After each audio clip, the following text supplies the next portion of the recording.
Hello दोस्तों, मैं कोमल परिहार आपका स्वागत करता हूं आपके अपने यूट्यूब चैनल जॉब तक पर। तो चलिए हम लोग शुरू करते हैं आज की अपनी अगली क्लास, जो कि हमारी आधुनिक काल पर थी, आधुनिक भारत के इतिहास पर थी। ठीक बच्चों, तो आज हम लोगों को क्या देखना था? आज हम लोगों को देखना था प्लासी का युद्ध। क्या? Battle of Plassey.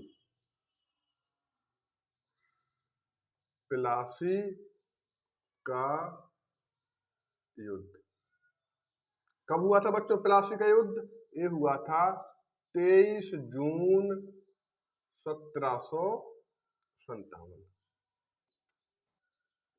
ठीक बच्चों, तो अब आप लोग समझिए हमको क्या पढ़ना है? Battle of Plassey. आप लोग कह रहे होंगे कि प्लासी खत्म ही नहीं हो रहा, तो आज खत्म हो जाएगा। हमको क्या देखना है? Battle of Plassey. देखिए, अब इस समय जो टाइम होता है, इस समय क्या होगा? आपको मध्यकालीन भारत समाप्त होते हुए दिखेगा और जो आधुनिक भारत होगा उसका प्रारंभ दिखेगा। क्योंकि जो आधुनिक भारत का समय माना जाता है वह 1757 के बाद से माना जाता है। ठीक बच्चों, तो हमको क्या देखना है? Battle of Plassey. किस प्रकार से अंग्रेज बैटल ऑफ प्लासी के युद्ध को जीतकर और बक्सर के युद्ध को जीतकर किस प्रकार से भारत में अपनी राजनीतिक पकड़ बनाते हैं, किस प्रकार से भारत की सत्ता में अपनी नींव मजबूत करते हैं। आज हम लोगों को इसी सब के बारे में देखना है। किस प्रकार से बैटल ऑफ बक्सर की नींव पड़ती है, ठीक, किस प्रकार से जीता जाता है, क्या षड्यंत्र करते हैं क्लाइव, कैसे बंगाल का गवर्नर बनाया जाता है इनको, क्लाइव को कितने बार क्लाइव भारत आते हैं? तो भारत क्लाइव 2 बार आते हैं। रॉबर्ट क्लाइव भारत कितने बार आते हैं? 2 बार आते हैं। ठीक, उन्हीं सब के बारे में आज हम लोग पढ़ेंगे। तो थोड़ा थोड़ा हम कल का देख लें। तो कल हम लोगों ने क्या देखा था कि जो सिराजुद्दौला होते हैं वो बंगाल के नवाब बना दिए जाते हैं। ठीक, सिराजुद्दौला कौन होते हैं? सिराजुद्दौला है जो अली वर्दी खां की जो लड़की होती है मुन्नी बेगम, उसके लड़का होता है। ठीक, अब जब मुन्नी बेगम के लड़का, रिश्ता देख रहे हो आप कितनी दूर का है, लड़की का लड़का, और क्या होता है? अली वर्दी खां की 2 लड़की होती हैं, एक मुन्नी बेगम और एक घसीटा बेगम। इतना हमने कल देख लिया था। मुन्नी बेगम के कौन थे? सिराजुद्दौला। घसीटा बेगम के कौन थे? शौकत जंग। अब जब सिराजुद्दौला को नवाब बनाया जाता है तो इससे क्या होगा? नाराज होंगे घसीटा बेगम। स्वाभाविक सी बात है कि एक को तुमने इतना सब दे दिया, एक लड़के के बच्चे को, और दूसरे को तुमने कुछ नहीं दिया। तो इनके विरोधी कौन होंगे?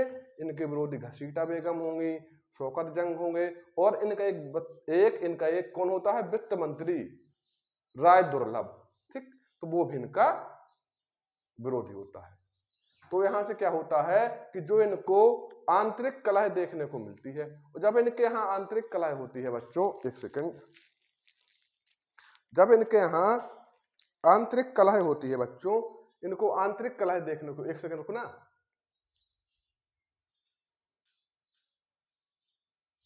हाँ चलो सब ठीक है। देखिए, जब यहाँ पे क्या इनको आंतरिक कलह देखने को मिलती है तो अंग्रेज इसका फायदा उठाते हैं।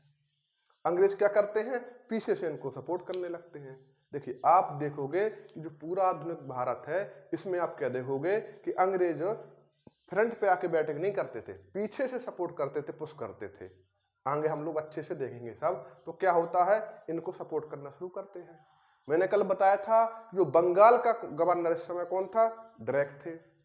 ठीक, तो सिराजुद्दौला क्या होता है, क्या करता है, अपनी जो मौसी होती है घसीटा बेगम, उनको बुलाता है, वो कहता है कि घर के मैटर है, घर पे खत्म कर देते हैं।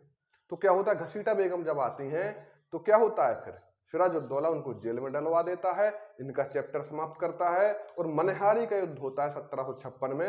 ये सब कल की घटनाएं हैं, मैं कल बता चुका हूं, जिसने ना देखे वो कल की वीडियो देखे। तो मनहारी के युद्ध में क्या होता है, शौकतगंज को हरा देता है। जब जिस शौकत जंग को हराता है मनहारी के युद्ध में, इसी समय क्या होता है, ड्रैक कलकत्ता पे अधिकार कर लेता है।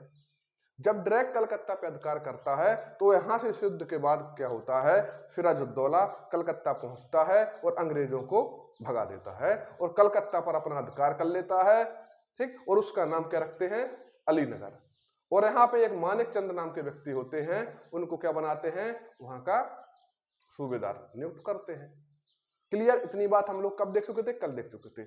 और क्या होता है, यही कलकत्ता से क्या होता है, 146 लोगों को पकड़ के ले जाता है और 146 लोगों को पकड़ के ले जाता है और 18/14 की एक काल कोठरी में बंद कर देता है, जिसमें से 23 लोग बचते हैं और 123 लोगों के बच्चों क्या होती है, मृत्यु हो जाती है, जिसको हम क्या कहते हैं, हॉलबेल की घटना, सॉरी ब्लैक होल की घटना। और इस घटना का उल्लेख कौन करता है, तो इस घटना का उल्लेख करता है हॉलबेल। घटना कब की है, 20 जून 1756 की। इतना हम लोगों ने कल देख लिया था। तो क्या होता है यहां से कि जो सिराजुद्दौला होते हैं कलकत्ता से आते हैं, ठीक, कलकत्ता का नाम अली नगर करके वापस लौटते हैं और कहां पे आ जाते हैं, अपनी राजधानी मुर्शिदाबाद। कहां पे, मुर्शिदाबाद। क्योंकि इस समय जो बंगाल की राजधानी होती है बच्चों, वो क्या होती है, मुर्शिदाबाद। देखिए आप बंगाल की राजधानी का क्रम देखें हम लोग, तो जो सबसे पहले बंगाल की राजधानी थी वो क्या थी, ठीक, तो क्या सबसे पहले जो बंगाल की बच्चे आ गए थे, तो जो सबसे पहले बंगाल की राजधानी थी उसका क्या नाम था बच्चों, उसका नाम था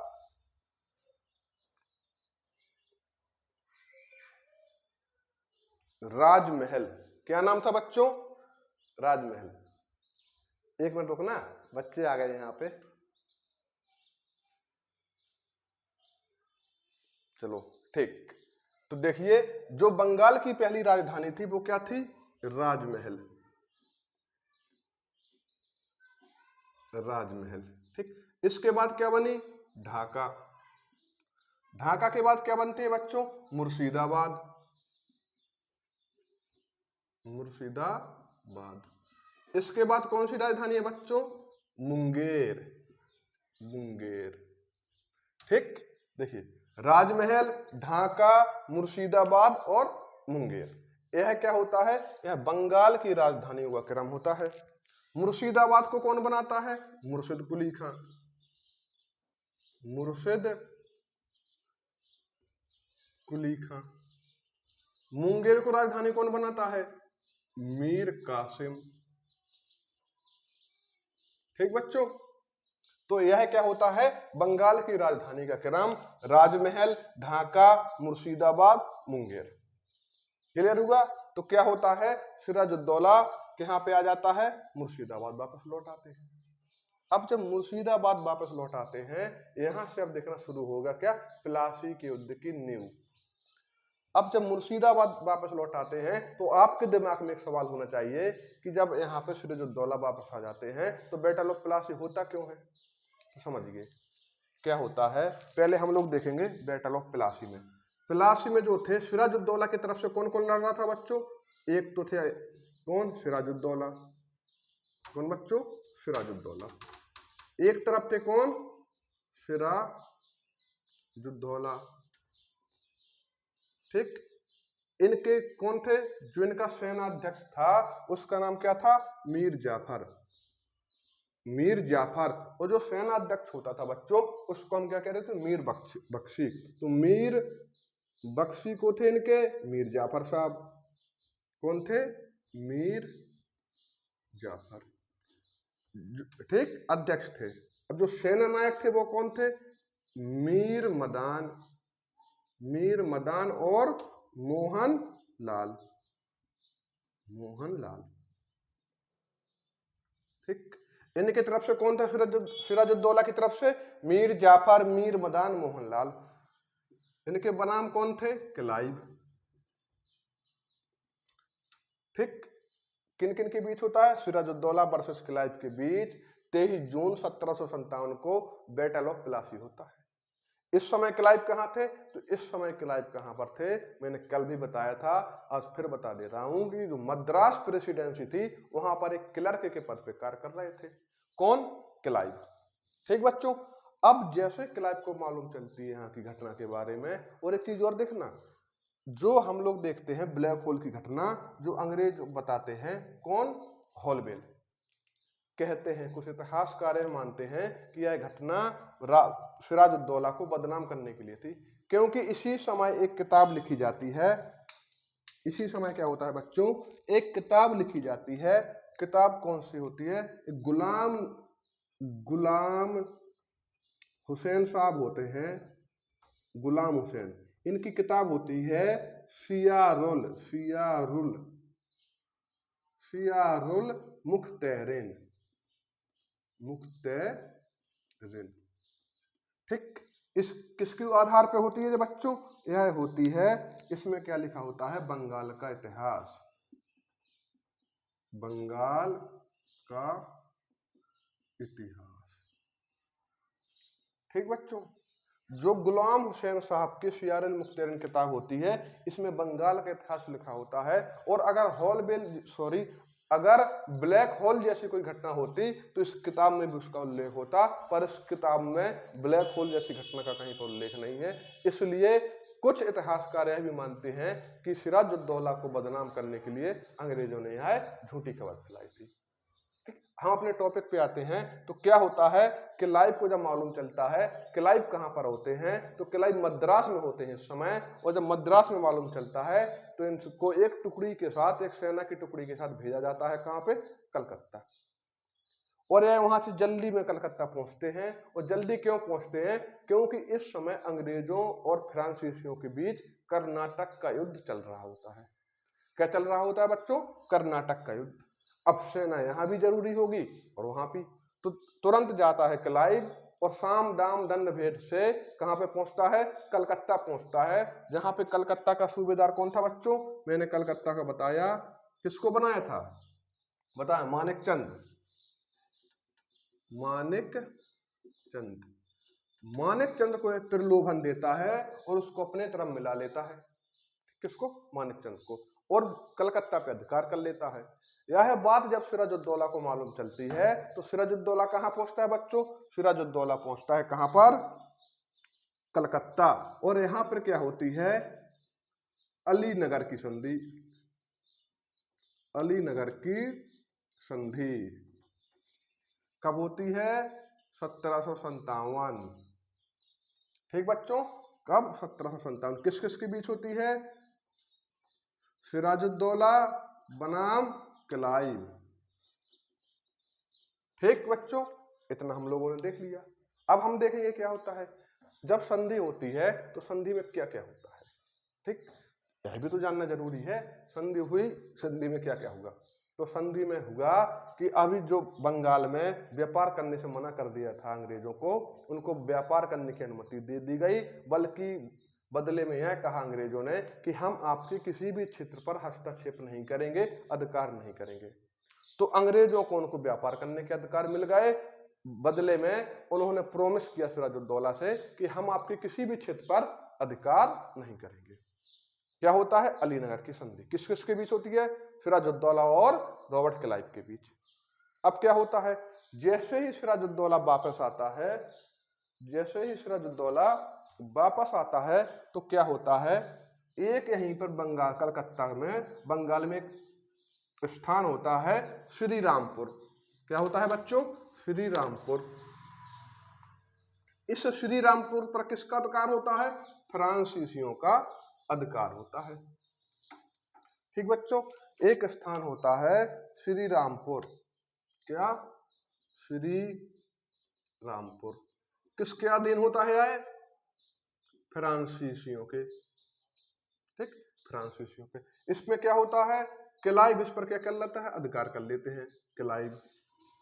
जब इस पे क्लाइव अधिकार कर लेते हैं श्री रामपुर पर, तो क्या होता है, किसका उल्लंघन होगा? है अलीनगर की संधि का उल्लंघन होगा। क्योंकि इस संधि में क्या मेंशन था कि हम आपके क्षेत्र के किसी भी क्षेत्र को नहीं जीतेंगे। और यहाँ पे क्या होता है, जीत लिया जाता है, अधिकार कर लिया जाता है। तो अब क्या होता है, यह जो अलीनगर की संधि थी इसका उल्लंघन। और जब उल्लंघन होगा किसी संधि का तो सिराजुद्दौला मजबूर हो जाता है क्लाइव के साथ युद्ध करने के लिए। क्योंकि अगर वो युद्ध ना करता तो क्या होती, सिराजुद्दौला की बेइज्जती होगी। इसलिए क्या होता है, वो बाध्य हो जाता है युद्ध करने के लिए। और आखिरकार बैटल ऑफ प्लासी 23 जून 1757 में मैदान पे दोनों लोग आ जाते हैं। क्लियर? तो किस तरह से पृष्ठभूमि बनती है। अब हम देखते हैं कि क्लाइव को मालूम था कि हम इससे ऐसे जीत नहीं पाएंगे सिराजुद्दौला से, हमें खरीद के मारेगा जे। तो क्या किया जाए, अब क्या करता है क्लाइव किस प्रकार से पृष्ठभूमि बनाता है ये हमको समझना है। ठीक, अब क्या होता है जब युद्ध शुरू होता है, इससे पहले क्या होता है, क्लाइव जो उसका सेनाध्यक्ष होता है को मीर जाफर, तो मीर जाफर को प्रलोभन देता है कि भैया आप हमारे साइड हो जाओ, हम आपको नवाब बना देंगे अगला। मीर जाफर बोले ऐसी बात, बोले हम पक्का आपके साइड है, बोले चलो। तो क्लाइव कह रहा है भैया चलना नहीं है, आपको वहीं पे रहना है। तो बोले कैसे फिर, बोले देखिए आप शरीर तो आपका वहां रहेगा, पर जो आपकी निष्ठा होगी वो हमारी प्रति होगी। आपको उसको डिमोटिवेट करना है कि अंग्रेज बहुत ताकतवर हैं, आप अंग्रेज से जीत नहीं पाओगे, बहुत चालाक है, तमाम प्रकार की बातों से उसको बराबर डिमोटिवेट करना है। आपकी निष्ठा हमारे प्रति रहेगी, पर शरीर आपका कहाँ पे रहेगा, सिराजुद्दौला के पास रहेगा। बोले ठीक है, जो आज्ञा बोले प्रभु आपकी। यही होता है। अब जब आप देखिए, जब आपका दोस्त ही आपका दुश्मन हो जाए तो वहां पर आपकी जीत या सफलता कभी नहीं हो सकती। समझ रहे हो ना आप? जब आपका दोस्त ही आपका दुश्मन हो जाए, जब आपका दोस्त ही आपको डिमोटिवेट करे, बार बार कहे कि अंग्रेज बहुत ताकतवर हैं, बहुत चालाक हैं, आप उनके सामने टिक नहीं पाओगे, उनके पास फलानी बंदूकें हैं, इस प्रकार की बातें कहे, तो क्या होगा, गलत इंपैक्ट पड़ेगा। ठीक, एक कहानी में बताता हूं आपको, महाभारत पे ले जाता हूं। देखिए क्या होता है कि जब गुरु द्रोण की मृत्यु होती है तो इसके बाद सेनाध्यक्ष कौन बनते हैं, कर्ण बनते हैं। किनके, कौरवों की सेना के। अब जब जैसे ही कर्ण सेनाध्यक्ष बनता है तो क्या होता है, श्री कृष्ण होते हैं जो उनको टेंशन होने लगती है। अब भगवान कृष्ण को टेंशन क्यों होती है, आप कहोगे टेंशन तो अर्जुन को होना चाहिए, वो कर्ण को होना चाहिए, उनको क्यों, उनको इसलिए टेंशन थी क्योंकि जो कर्ण था उसका लक्ष्य केवल कौन थे, अर्जुन। जबकि जो अर्जुन थे इनके लक्ष्य कई राजा थे, कईयों को मानना था उनको, और उनको केवल अर्जुन को निपटाना था। क्योंकि वो माता कुंती को वचन भी दे चुके थे कि आपके जो हैं आपके 5 पुत्र जीवित रहेंगे। उनका लक्ष्य केवल कौन था, अर्जुन। जबकि अर्जुन का लक्ष्य क्या था बच्चों, कई योद्धाओं को मानना था। ठीक, इसीलिए थे भगवान कृष्ण चिंतित थे। देखिए क्या होता है, जब आपके पास कोई एक लक्ष्य होगा तो आपको उस लक्ष्य की प्राप्ति के चांस ज्यादा होते हैं। लेकिन जब आपके पास टारगेट कई हो, आपके पास लक्ष्य कई हो, तो आपको लक्ष्य के पास पहुंचने में या लक्ष्य हासिल करने में बहुत कम चांस होते हैं। कहीं आप इधर भटकोगे, कहीं आप उधर भटकोगे। अगर आपका एक फोकस है कि हमको यूपी कांस्टेबल लेनी है तो आपको चांस ज्यादा होंगे कि आप यूपी कांस्टेबल में एक सीट पक्की कर लें। अगर आप यूपी कांस्टेबल भी देखते हैं, यूपी लेखपाल भी देखते हैं, यूपी एसआई भी देखते हैं, उधर एसएससी के साइड भी चले जाते हैं, इधर यूपी SSSC के साइड भी चले जाते हैं, उधर आप रेलवे में भी चले जाते हैं, तो आप यकीन करके आपको लक्ष्य की प्राप्ति के चांस उतने ही कम होते जाएंगे। ठीक, आपके पास विकल्पों की अधिकता हुई, आप लक्ष्य से दूर हुए। आपके पास एक ही विकल्प होगा तो आप उस लक्ष्य को हासिल कर सकते हो। तो क्या होता है, श्री कृष्ण को चिंता होती है तो श्री कृष्ण कहाँ पहुंचते हैं, कर्ण के सारथी के पास। कहते हैं कि भैया ऐसी बात है, तुम हमें एक से एक वादा करो। क्या करो, कि भैया ऐसी बात है कि आप हमसे एक वादा करिए। बोले क्या वादा करिए, बोले आप हमसे वादा करिए, उसके बदले हम आपको बैकुंठ दे देंगे। तो बोले अरे भगवान प्रभु आप हमको वादा तो बताइए। अब देख लीजिए, अब जब भगवान किसी से स्वयं वादा मांगेंगे तो वो कैसे मना कर सकता है। वो कहते हैं तुमको करना कुछ नहीं है, बस आपको कर्ण को डिमोटिवेट करना है। आप जब जैसे ही कर्ण बाण चलाए, आपको कहना है बस आपके बाणों में इतनी ही दम थी। यही होता है।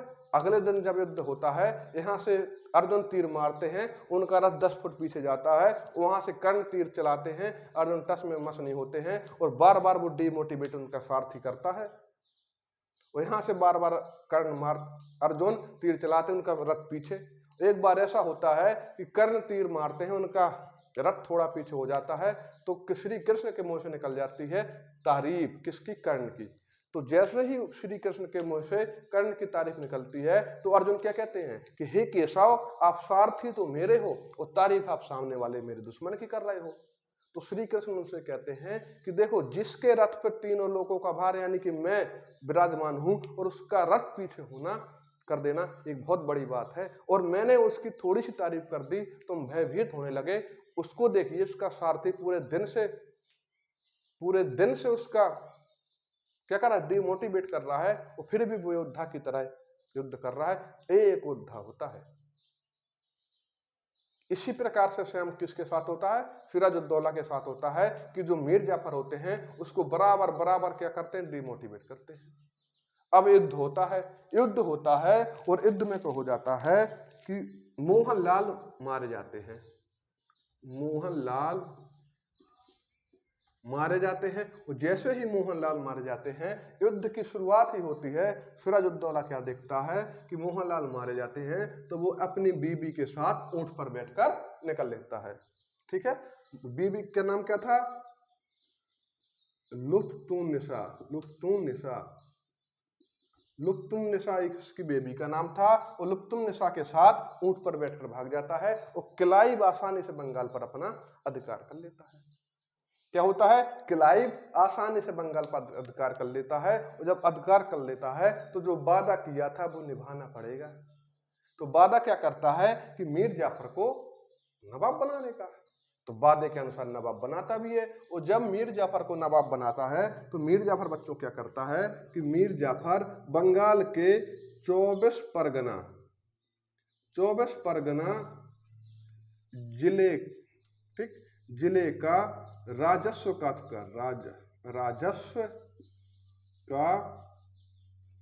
अधिकार किसको दे देता है बच्चों, अंग्रेजों को दे देता है, कंपनी को दे देता है। और क्या करता है यार, और करता है देखिए 3 लाख रुपए का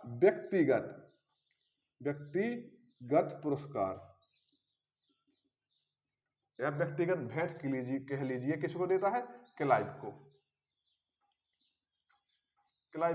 और क्या होता है इसमें, क्लाइव को बंगाल का गवर्नर बनाया जाता है। बंगाल का गवर्नर बनाया जाता है। ठीक बच्चों, क्या होता है, 24 परगना जिला का राजस्व का अधिकार किसको दे दिया जाता है, अंग्रेजों को। और यह भारत के इतिहास में पहली बार हुआ था कि किसी क्षेत्र का राजस्व वसूलने का अधिकार अंग्रेजों को दिया गया था। तो वो क्षेत्र कौन सा था, 24 परगना जिला का। और क्या होता है, 3 लाख रुपए का व्यक्तिगत भेंट देता है किसको, क्लाइव को। कौन देता है, मीर जाफर। और क्या होता है, क्लाइव को बंगाल का गवर्नर नियुक्त किया जाता है। अब देखिए, मीर जाफर को क्यों नियुक्त करते हैं अंग्रेज, कि समय समय पर जब धन की जरूरत हो तो उससे धन ले सकें। लेकिन होता है कि एक सीमा के बाद जब किसी व्यक्ति को टॉर्चर किया जाए तो वो बगावत करने लगता है, और यही करता है कौन, मीर जाफर। मीर जाफर क्या होता है, अंग्रेजों से परेशान हो जाता है, और अंग्रेजों से परेशान हो जाता है तो उसको मालूम था कि मैं तो अंग्रेजों का कुछ बिगाड़ नहीं सकता हूं। तो वो क्या करता है, डचों के साथ मिलकर षड्यंत्र करने लगता है, और यह षड्यंत्र किसको मालूम होता है, अंग्रेजों को मालूम हो जाता है। तो अंग्रेज क्या करते हैं, पहले ही 1759 में बेदरा के युद्ध में डचों को हरा देते हैं। डच हारे कहाँ के युद्ध में, बेदरा के युद्ध में। और इस युद्ध के बाद डच हमेशा के लिए भारत छोड़ के चले जाते हैं, इसलिए यह युद्ध बहुत ही इंपॉर्टेंट है। तो किस युद्ध में, 1759 के बेदरा के युद्ध में डच पराजित होते हैं अंग्रेजों से, और हार के बाहर चले जाते हैं भारत से हमेशा के लिए। और क्या होता है यहाँ पर, अब ये युद्ध किसके कारण हुआ, तो जो युद्ध हुआ है बच्चों, यह युद्ध हुआ है किसके, मीर जाफर के कारण। तो क्या होता है, मीर जाफर को गद्दी से उतार दिया जाता है, और मीर जाफर की जगह किसको राजा बनाया जाता है बच्चों, तो मीर जाफर की जगह राजा बनता है उसका दामाद मीर कासिम। ठीक बच्चों, बेदरा का युद्ध होता है, मीर जाफर को गद्दी से उतार के मीर कासिम को गद्दी पर बिठा दिया जाता है। लेकिन जब जैसे ही मीर कासिम गद्दी पर बैठता है, और यह अंग्रेजों की सोच के विपरीत हो जाता है, यह मीर जाफर से बहुत चालाक था। वो था कौन, मीर जाफर का दामाद था। अब यह क्या करता है, तो यह कई काम करता है जिसके कारण अंग्रेज परेशान हो जाते हैं। देखिए, जब मीर कासिम बच्चों गद्दी पे बैठता है तो पहला काम क्या करता है? वह पहला काम करता है अपनी राजधानी परिवर्तन। अभी तक राजधानी क्या थी बच्चों? मुर्शिदाबाद। तो पहला क्या करता है? राजधानी परिवर्तन। कहां पे बनाता है? मुंगेर में। मुंगेर क्यों बनाता है? जिससे अंग्रेजों की पहुंच से दूर हो सके। दूसरा क्या करता है बच्चों? दूसरी चीज करता है कि सेना को यूरोपीय पद्धति में प्रशिक्षित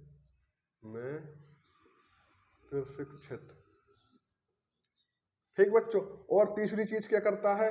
तीसरी चीज करता है तो कारतेज को समाप्त कर देता है। किसको? कारतेज या परिमट को समाप्त। अब देखिए तीसरे पॉइंट को समझ गए आप लोग बच्चों। इस समय तक क्या था बच्चों कि अंग्रेज जो व्यापारी थे इनको एक कारतेज दिया जाता था। कारतेज लाइक दैट परमट।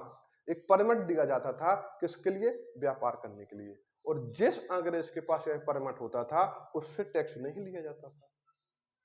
मीर कासिम क्या करते हैं कि इस परमिट को समाप्त कर देते हैं। क्यों कर देते हैं? देखिए जब अंग्रेजों से टैक्स नहीं लिया जाएगा तो अंग्रेज व्यापारी होंगे उनकी वस्तुएं क्या होगी? उनकी वस्तुएं सस्ती होंगी।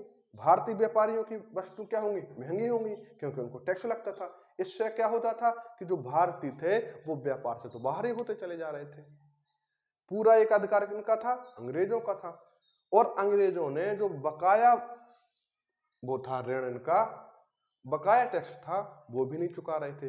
तो मीर कासिम क्या करते हैं? मीर कासिम यहाँ पर इस परमिट व्यवस्था को समाप्त कर देते हैं और सभी एक समान हो जाते हैं। जिससे अंग्रेजों को क्या लगता है कि इसने हमारे एकाधिकार को समाप्त कर दिया। अब समझ रहे हो ना, अंग्रेज आए थे कहां से? इंग्लैंड से, और इनके एकाधिकार यहाँ समाप्त हो रहे हैं। अब एकाधिकार समाप्त हो गया अंग्रेजों को लगता है। तो अब अंग्रेज करते क्या? अंग्रेज अब क्या करते हैं? एक मौके की तलाश में हो जाते हैं कि कोई मौका मिले जिससे हम मीर कासिम को गद्दी से उतारें। और इसी समय अंग्रेज क्या करते हैं कि उनको खबर लगती है कि कुछ व्यक्ति जो होते हैं, जो ईस्ट इंडिया कंपनी से भगे हुए व्यक्ति होते हैं, वह पटना के महल में छुपे हुए हैं। कहाँ पे? पटना के महल पे। यह महल किसका होता है? मीर कासिम का होता है। तो क्या करते हैं अंग्रेज? एक टुकड़ी कहां पे भेज देती है? पटना के महल में। पटना के महल में एक टुकड़ी भेज देती है बिना बताए किसको? बिना अनुमति के। किसके? मीर कासिम की को। और यह बात जब जैसे ही मीर कासिम को पता लगती है तो मीर कासिम क्या करता है? उस टुकड़ी को मरवा देता है। और इसी घटना को क्या कहते हैं? पटना हत्याकांड। क्लियर हुआ बच्चों? तो इसी घटना को क्या कहते हैं? पटना हत्याकांड। और जैसे ही यह पटना हत्याकांड होती है तो अंग्रेजों को एक मौका मिल जाता है मीर कासिम के खिलाफ युद्ध करने का। और मीर कासिम यहाँ से भाग जाते हैं क्योंकि उनको मालूम होता है कि मैं अकेले अंग्रेजों का सामना नहीं करूंगा। तो क्या करते हैं? किसके पास जाता है? अवध के नवाब होते हैं इस समय। कहाँ के? अवध के नवाब होते हैं एक व्यक्ति, सिराजुद्दौला। शुजाउद्दौला। कौन होते हैं? शुजाउद्दौला। अवध के नवाब शुजाउद्दौला।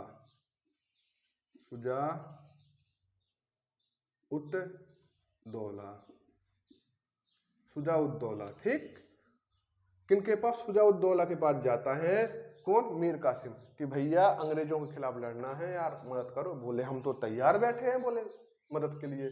तो बोले चले? तो बोले डट जाओ। अभी इस समय क्या है? इलाहाबाद में मुगल बादशाह शाह आलम भी आए हुए हैं, तो हम चलो शाह आलम से मिल लेते हैं, शायद वो तैयार हो जाएं। तो शाह आलम से मिलते हैं तो शाह आलम भी तैयार हो जाते हैं। तो कौन होते हैं? मुगल बादशाह शाह आलम। तीसरे व्यक्ति कौन से होते हैं? मीर कासिम। ये तीनों लोग मिलकर अंग्रेजों से क्या करते हैं? एक युद्ध लड़ते हैं। इस युद्ध को बच्चों क्या कहते हैं? प्लासी का युद्ध। अंग्रेजों की तरफ से कौन होता है बच्चों? Hector Munro. Hector Munro. Clear हुआ? तो किस प्रकार से मीर कासिम ने बैटल ऑफ प्लासी की पृष्ठभूमि को तैयार किया, यह हमने देखा। ठीक, राजधानी परिवर्तन की, सेनाओं को यूरोपीय पद्धति में प्रशिक्षित किया है, कारतेज परमिट को समाप्त किया, पटना हत्याकांड किया। यहीं से क्या होती है, जो बक्सर का युद्ध होता है इसकी क्या होती है, पृष्ठभूमि तैयार हो जाती है। देखिए, जो प्लासी का युद्ध होता है बच्चों, इसको एक षड्यंत्र कहते हैं। इसको अंग्रेजों की जीत नहीं कहते हैं, लेकिन जो अंग्रेजों की वास्तविक जीत थी वो कहां से शुरू होती है, बैटल ऑफ बक्सर। क्योंकि यहाँ में कौन कौन हारता है, शुजाउद्दौला हारता है, शाह आलम हारता है और मीर कासिम हारते हैं। क्वेश्चन बनता है कि बक्सर के युद्ध के समय जो बंगाल का नवाब कौन होता है, तो मीर जाफर।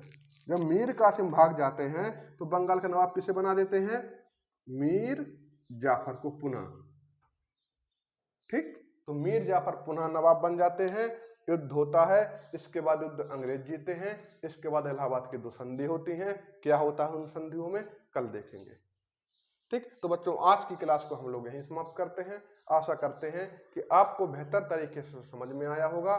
बाकी कल की चीजों को कुछ मैंने रिवाइज कराया, कुछ आज बताया। बैटल ऑफ प्लासी कब हुआ, 23 जून 1757 हुआ, बैटल ऑफ प्लासी समाप्त। कल हम लोग देखेंगे बैटल ऑफ बक्सर, तो बक्सर समाप्त करेंगे। उसके बाद कर्नाटक युद्ध वगैरह देखेंगे, धीरे धीरे आगे बढ़ेंगे। समझ में आया, सीक्वेंस वाइज आगे चलेंगे, कहानी वाइज आगे चलेंगे। तो आशा करता हूँ इतना सब समझ में आया होगा। तो आज की क्लास को हम लोग यहीं विराम देते हैं। मिलते हैं आपसे कल अगली क्लास में। और अगर आपको वीडियो अच्छी लगी हो तो वीडियो को लाइक करें, सब्सक्राइब करें और चैनल और वीडियो को शेयर करें, कमेंट करें। धन्यवाद।